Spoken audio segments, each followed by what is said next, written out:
지난주 화요일 오전 68세의 김순자 할머니는 주민센터 복지상담실에서 혼란스러운 표정으로 앉아 있었습니다.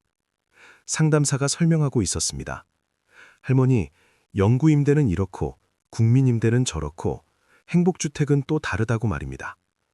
김순자 할머니는 고개를 저었습니다. 다 똑같은 임대주택 아니냐고, 왜 이름이 여러 개냐고, 어떤 걸 신청해야 하는지 모르겠다고 답답해했습니다. 상담사는 다시 설명을 시작했습니다. 하지만 김순자 할머니는 더욱 혼란스러웠습니다. 소득 기준이 다르고 자산 기준이 다르며 월세도 다르고 자격 조건도 제각각이었습니다. 김순자 할머니는 절규했습니다. 왜 이렇게 복잡하게 만들어 놨느냐고, 그냥 가난한 노인이 싸게 살 수 있는 집 하나면 되는 거 아니냐고, 왜 영군이 국민이니 행복이니 이름을 나눠놨느냐고 항의했습니다. 상담사는 미안한 표정으로 대답했습니다. 제도가 원래 그렇다고, 각각의 목적과 대상이 다르다고, 할머니께 맞는 걸 찾아드리겠다고 달랬습니다. 그날 김순자 할머니는 2시간 동안 상담을 받았습니다. 그리고 집으로 돌아와서도 여전히 혼란스러웠습니다. 영구임대가 뭐고 국민임대가 뭐며 행복주택은 또 뭔지 도통 구분이 안 됐습니다. 여러분도 혹시 비슷한 경험이 있으십니까? 임대주택 종류가 너무 많아서 헷갈리신 적이 있으십니까? 오늘 이 이야기를 끝까지 들으신다면 3가지 임대주택의 차이를 명확하게 이해하실 수 있을 것입니다. 첫 번째 장, 영구 임대주택이란 무엇인가? 75세의 박영수 씨는 영구 임대주택에서 30년을 살았습니다. 45세 때 입주해서 지금까지 살고 있습니다. 박영수 씨가 설명합니다. 영구 임대주택은 이름 그대로 영구적으로 살 수 있는 집입니다. 한번 들어가면 죽을 때까지 살 수 있습니다. 월세는 거의 없다시피 합니다. 박영수 씨는 한 달에 4만 원 정도만 냅니다. 하지만 자격 조건이 까다롭습니다. 가장 가난한 사람만 들어갈 수 있습니다. 소득이 최저 수준이어야 하고 자산도 거의 없어야 하며 무주택자여야 합니다. 박영수 씨는 당시 정말 가난했습니다. 일용직 노동자였고 재산이 하나도 없었으며 자녀도 어려서 소득이 없었습니다. 그래서 영구임대주택에 당첨될 수 있었습니다. 마이크로 후킹. 박영수 씨는 말합니다. 영구임대주택은 천국이라고, 월세 걱정 없이 평생 살 수 있다고, 이보다 좋은 복지는 없다고 감사해야 합니다. 하지만 문제가 있습니다. 경쟁률이 엄청나게 높습니다. 100명이 신청하면 1명만 들어갈 수 있습니다. 대기 기간도 10년 이상입니다. 67세의 최동수 씨는 10년째 대기 중입니다. 영구임대주택에 신청했지만 순번이 100번대입니다. 1년에 10명 정도밖에 입주하지 못하니 10년을 더 기다려야 할 것 같습니다. 최동수 씨는 한탄합니다. 기다리다가 죽을 것 같다고, 입주하기 전에 세상을 떠날까 봐 두렵다고 말입니다. 두 번째 장, 국민임대주택은 어떻게 다른가? 63세의 이정희 씨는 국민임대주택에 삽니다. 이정희 씨가 설명합니다. 국민임대주택은 영구임대보다 조건이 조금 넓습니다. 소득이 중위소득 일정 비율 이하면 신청할 수 있습니다. 영구임대만큼 가난하지 않아도 됩니다. 월세도 영구임대보다는 비쌉니다. 이정희 씨는 한 달에 15만 원 정도를 냅니다. 영구임대의 3배 정도이지만 시세보다는 훨씬 쌉니다. 거주기간도 다릅니다. 영구임대는 평생 살 수 있지만 국민임대는 20년 계약입니다. 물론 재계약이 가능하고 실제로는 계속 살 수 있지만 원칙적으로는 기간이 정해져 있습니다. 이정희 씨는 5년 전 국민임대주택에 당첨되었습니다. 영구임대에도 신청했지만 떨어졌고 국민임대에는 당첨되었습니다. 이정희 씨는 만족합니다.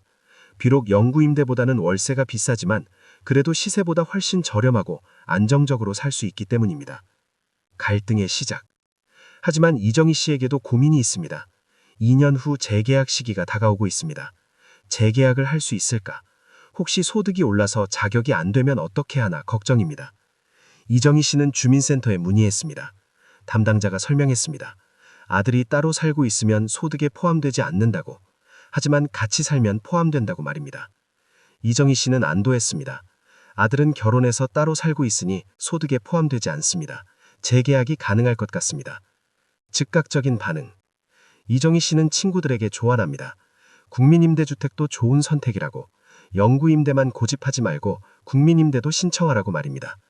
영구임대는 경쟁률이 너무 높아서 당첨되기 어렵지만 국민임대는 상대적으로 쉽다고, 물론 여전히 경쟁은 있지만 영구임대보다는 낫다고 설명합니다. 이정희 씨는 말합니다. 완벽한 걸 기다리다가 아무것도 못 얻는 것보다 차선책이라도 잡는 게 낫다고, 국민임대주택도 충분히 좋다고 강조합니다. 세 번째 장, 행복주택은 또 뭔가? 60세의 한미란 씨는 행복주택에 대해 알아봤습니다. 주민센터에서 행복주택도 신청할 수 있다고 안내받았습니다. 한미란 씨는 처음 들어봤습니다. 행복주택이 뭔지, 영구임대나 국민임대와 무엇이 다른지 궁금했습니다. 담당자가 설명했습니다. 행복주택은 비교적 최근에 만들어진 제도라고, 젊은 층과 신혼부부, 그리고 고령자를 위한 주택이라고 말입니다. 한미란 씨는 더욱 혼란스러웠습니다. 젊은 사람들과 함께 산다고요? 시끄럽지 않을까, 불편하지 않을까 걱정됐습니다. 네 번째 장, 행복주택의 특징. 70세의 정수미 할머니는 행복주택에서 실제로 살고 있습니다. 1년 전 입주했습니다. 정수미 할머니가 경험을 나눕니다. 행복주택은 시설이 좋습니다. 최근에 지어진 곳이 많아서 깨끗하고 엘리베이터도 새 것이며 난방도 잘 됩니다. 영구임대나 국민임대 중 오래된 것보다 훨씬 좋습니다. 월세는 국민임대와 비슷합니다. 정수미 할머니는 한 달에 18만 원 정도를 냅니다. 영구임대보다는 비싸지만 시세보다는 훨씬 쌉니다. 그리고 젊은 사람들과 함께 산다는 게 생각보다 나쁘지 않습니다. 처음에는 걱정했지만 막상 살아보니 활기가 있고 외롭지 않으며 오히려 좋습니다. 정수미 할머니는 말합니다. 행복주택도 좋은 선택이라고, 특히 시설이 좋은 곳에서 살고 싶다면 추천한다고 조언합니다. 클라이맥스, 세 가지를 비교하다. 65세의 송기철 씨는 세 가지 모두에 신청했습니다. 영구임대, 국민임대, 행복주택 모두 성서를 냈습니다. 그리고 결과를 기다렸습니다. 6개월 후 행복주택에서 먼저 연락이 왔습니다. 당첨되었다고, 입주 의사가 있는지 물어왔습니다. 송기철 씨는 고민했습니다. 행복주택에 들어갈까? 아니면 영구임대나 국민임대를 더 기다릴까 망설였습니다. 송기철 씨는 상담사와 이야기했습니다. 상담사는 조언했습니다. 영구임대는 언제 당첨될지 모른다고, 10년을 기다려도 안 될 수 있다고, 국민임대도 대기가 길다고 설명했습니다. 반면 행복주택은 지금 당장 들어갈 수 있다고, 시설도 좋고 월세도 저렴하다고, 기회를 놓치지 말라고 조언했습니다. 송기철 씨는 결정했습니다. 행복주택에 들어가기로 말입니다. 완벽한 선택을 기다리다가 기회를 놓치는 것보다 지금 주어진 기회를 잡는 게 낫다고 판단했습니다. 다섯 번째 장, 실제 월세 비교. 72세의 윤석진 씨가 실제 월세를 비교해 줍니다. 영구임대주택은 한 달에 3만 원에서 5만 원 정도입니다. 거의 없다시피 합니다. 윤석진 씨의 친구는 4만 원을 냅니다. 국민임대주택은 한 달에 10만 원에서 20만 원 정도입니다. 지역과 평수에 따라 다르지만 평균적으로 15만 원 정도입니다. 행복주택도 비슷합니다. 한 달에 15만 원에서 25만 원 정도입니다. 시설이 좋은 곳은 조금 더 비쌀 수 있습니다. 시세와 비교하면 어떨까요? 같은 지역, 같은 평수의 일반 월세는 50만 원에서 100만 원입니다. 임대주택은 시세의 4분의 1에서 절반 정도입니다. 윤석진 씨는 말합니다. 어떤 임대주택이든 시세보다 훨씬 싸다고, 중요한 건 들어가는 것이라고, 종류에 너무 집착하지 말라고 조언합니다. 여섯 번째 장, 자격 조건의 차이. 67세의 조영호 씨가 자격 조건을 정리해 줍니다. 영구임대주택은 가장 까다롭습니다. 소득이 최저 수준이어야 하고 자산도 거의 없어야 하며 무주택자여야 합니다. 조영호 씨는 예금 2천만 원 때문에 탈락했습니다. 국민임대주택은 조금 넓습니다. 중위소득 일정 비율 이하면 됩니다. 조영호 씨는 이 기준을 충족했고 신청했습니다. 행복주택은 고령자 비율이 있습니다. 전체의 일부만 고령자에게 배정됩니다. 나머지는 젊은 층에게 갑니다. 하지만 자격 조건은 국민임대와 비슷합니다. 조영호 씨는 말합니다. 본인 상황을 정확히 파악하라고, 어떤 조건을 충족하는지 확인하라고, 그에 맞는 곳에 신청하라고 말입니다. 일곱 번째 장, 대기 기간의 현실. 70세의 한복순 할머니는 대기의 고통을 잘 압니다. 영구임대주택은 평균 10년 이상 기다립니다. 한복순 할머니의 친구는 15년을 기다렸습니다. 신청할 때 60세였는데 입주할 때 75세였습니다. 국민임대주택은 3년에서 5년 정도 기다립니다. 지역에 따라 다르지만 영구임대보다는 빠릅니다.